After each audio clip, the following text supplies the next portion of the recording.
Question number 1 को solve करेंगे from exercise 3.1 है ना, चैप्टर नंबर 3 एक्सरसाइज 3.1 से। क्वेश्चन नंबर 1 को given here are some figures, total 8 figures आपको इस क्वेश्चन में गिवन है।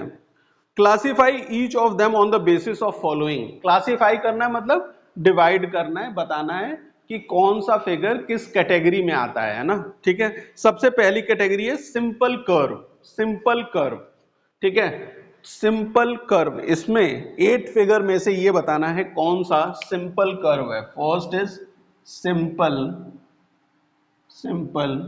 कर्व। ठीक है, अब सिंपल कर्व कैसा होता है? एक ऐसा कर्व जो या तो लाइन से बना हो या तो फ्री हैंड आपने बनाया हो। देखिए ऐसा, ऐसे बना लीजिए आप, कोई ऐसे एक बार आपने पेन उठाई और कर्व को बना लिया, या आपने इस तरीके से बनाया, ये क्या हो गया? एक तरह का सिंपल कर्व है। कर्व में बस ध्यान ये रखना है कि या तो वो ओपन भी हो सकता है ना, ऐसे ओपन कर्व भी हो सकता है, क्लोज कर्व, ये क्लोज है, ये ओपन कर्व है। लेकिन एक बार पेन उठाने के बाद जो भी आपने फिगर बनाया है वो कहीं कट नहीं होगा, कट नहीं होना चाहिए, और आपको फिगर बनाते समय आपको अपनी पेन उठाने की जरूरत ना पड़े। ठीक है, बात समझ में आ गई? तो ऐसे कर्व को क्या कहेंगे? सिंपल कर्व कहेंगे। अब देखिए यहाँ पे ये फिगर, यहां से पेन उठाया, ऐसे ऐसे ऐसे करके बना लिया, तो ये एक सिंपल कर्व है। यहां पेन रखा, इस तरीके से बना लिया, तो ये एक सिंपल कर्व है। ये बनाया लेकिन इसको नहीं बना पा रहे हैं, इसका मतलब 3 एक सिंपल कर्व नहीं है। इसको बनाने के लिए लाइन इंटरसेक्ट कर रही है, तो ये भी सिंपल कर्व नहीं है। ये इस तरीके से बना सकते हैं, ये भी एक सिंपल कर्व है ना, कहीं पे भी लाइन इंटरसेक्ट नहीं कर रही और हमें पेन को भी उठाने की जरूरत नहीं है। ठीक है, यहां पे भी इस तरीके से करके पेन से बना सकते हैं, ये भी एक सिंपल कर्व है। इस तरीके से बना सकते हैं, ये भी एक सिंपल कर्व है। लेकिन इसे बनाने के लिए आपने ये बना लिया, तो इसे बनाने के लिए पेन उठाना पड़ेगा।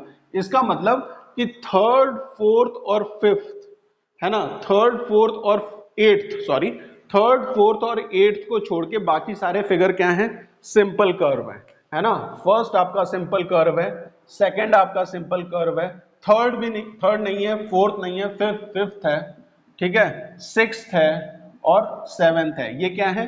सिंपल कर्व है। नेक्स्ट पूछा हुआ है सिंपल क्लोज्ड कर्व, है ना, simple B, simple closed curve. तो बहुत सिंपल सी बात है, सिंपल कर्व, ऐसा सिंपल कर्व। देखिए कर्व ओपन भी हो सकता है, क्लोज भी हो सकता है। इस केस में मैंने आपको बताया कि कर्व को या तो ओपन बनाइए या तो क्लोज बनाइए, उससे कोई फर्क नहीं पड़ता, वो क्या होता है? सिंपल कर्व होता है। क्लोज कर्व में वो क्लोज होना चाहिए, मतलब ऐसा कर्व होना चाहिए, कहीं से खुला नहीं होना चाहिए, है ना। आपने ऐसे बनाया तो ये बनेगा, आपने ऐसे करके बनाया तो ये बनेगा, है ना, क्लोज होना चाहिए। तो ऐसे कर्व जो क्लोज्ड हो, तो आपको सिंपल कर्व तो पता है 1 2 5 7, 1 2 5 6 और 7, ये क्या है? सिंपल कर्व है। तो इसका मतलब इन्हीं में से देखना पड़ेगा हमें कि कौन सा क्लोज्ड है। देखिए पहला भी क्लोज्ड है, दूसरा भी क्लोज्ड है, ये पांचवा भी क्लोज्ड है, सिक्स्थ भी है, सेवेंथ भी है। इसका मतलब 1 2 5 6 और 7 ये क्या है? सिंपल क्लोज्ड कर्व भी है। ठीक है, बात समझ में आ गई? दो पार्ट क्लियर हो गया। नेक्स्ट पॉलीगॉन्स बताने, कौन से पॉलीगॉन है ना, पॉलीगॉन। सी में हमें बताना है पॉलीगॉन। कर्व समझ में आ गया ना, कोई दिक्कत कर्व समझने में, है ना। एक बार पेन उठा के जैसा भी आप कर्व बनाए, चाहे लाइन से बनाए चाहे फ्री हैंड बनाए, उसे आप क्या कहते हैं? कर्व। बस ध्यान रखना है लाइन इस तरीके से कट नहीं करनी चाहिए, पेंसिल या पेन आपको उठाना नहीं चाहिए, है ना। सी पार्ट है पॉलीगॉन बताना है। पॉलीगॉन क्या होते हैं? एक तरीके के क्लोज कर्व होते हैं, है ना। पॉलीगॉन क्या होते हैं? एक तरीके के क्लोज्ड कर्व होते हैं, और किससे बने होते हैं? लाइन सेगमेंट से बने होते हैं, है ना। इस तरीके से बने होंगे वो, ठीक है। ये लाइन सेगमेंट से बना हुआ एक क्लोज कर्व है। इस तरीके का कोई कर्व जो होगा वो क्या होगा? वो पॉलीगॉन नहीं होगा, क्योंकि ये क्या है? ये एक तरीके के फ्री हैंड ड्राइंग बनाई आपने, है ना। ये क्या हो जाएगा? ये कर्व है जो लाइन सेगमेंट से बना हुआ है, ठीक है।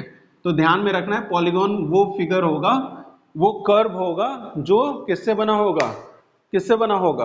वो बना होगा लाइन सेगमेंट से, ठीक है। तो देखिए पहला, ये लाइन, ये लाइन, ये लाइन, ये लाइन, ये लाइन, ये सिंपल कर्व भी है, और क्या है? ये लाइन सेगमेंट से बना हुआ है।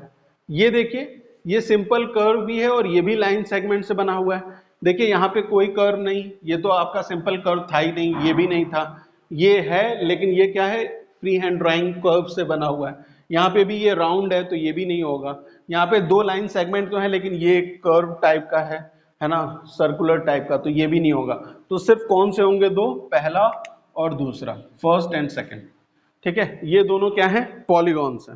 ठीक है, कॉन्वेक्स पॉलीगॉन बताना है डी पार्ट में, डी पार्ट में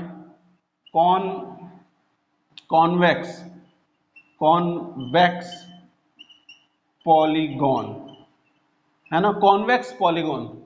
कॉन्वेक्स पॉलीगॉन कैसा होगा, कैसा होगा कॉन्वेक्स पॉलीगॉन, जिसके जो एजेस हैं, जो वर्टिसेस हैं वो बाहर की तरफ निकली होंगी, है ना। इस तरीके से बाहर की तरफ निकला हुआ वर्टिसेस वाला कर्व क्या कहलाएगा, वो कहलाएगा कॉन्वेक्स, है ना। ठीक है, जिसमें ये वर्टिसेस देखिए बाहर की तरफ निकले, ये वर्टिसेस देखिए बाहर की तरफ निकले हुए हैं, है ना। ठीक है, बात समझ में आ गई। तो यहाँ पे देखिए ये दो ही तो पॉलीगॉन थे, एक ये और एक ये, इसमें ये अंदर की तरफ है, केव का फॉर्मेशन हो रहा है, तो ये तो कॉनकेव है। यहाँ पे देखिए ये वर्टिसेस जो है किस तरीके से निकली हुई है, बाहर की तरफ निकली हुई है, तो ये 2 नंबर, जो सेकंड नंबर है वो क्या है आपका, एक कॉन्वेक्स है। ठीक है, 2। और इसी तरीके से ई आपको बताना है, वो है कॉनकेव। तो आप समझ गए होंगे कि कॉनकेव कौन सा होगा, कॉनकेव पॉलीगॉन, है ना। दो ही पॉलीगॉन है, 1 और 2। ये देखिए ये केव अंदर की तरफ है ना, केव, केव कैसा होता है, गुफा, है ना, गुफा में अंदर की तरफ होता है ना, चीजें अंदर ऐसे बनी होती है गुफा कोई भी, तो वही चीज यहाँ भी बात है, ये कैसा है, अंदर की तरफ है फिगर। तो एक भी कोई भी ऐसी चीज हो जाए जो अंदर की तरफ बनी हो तो उसे आप क्या कह देंगे कि वो कॉनकेव है, तो ये हो जाएगा 1। ठीक है, क्लियर। क्वेश्चन नंबर 1 कोई दिक्कत नहीं, मिलते हैं नेक्स्ट क्लास में। Thank you for watching.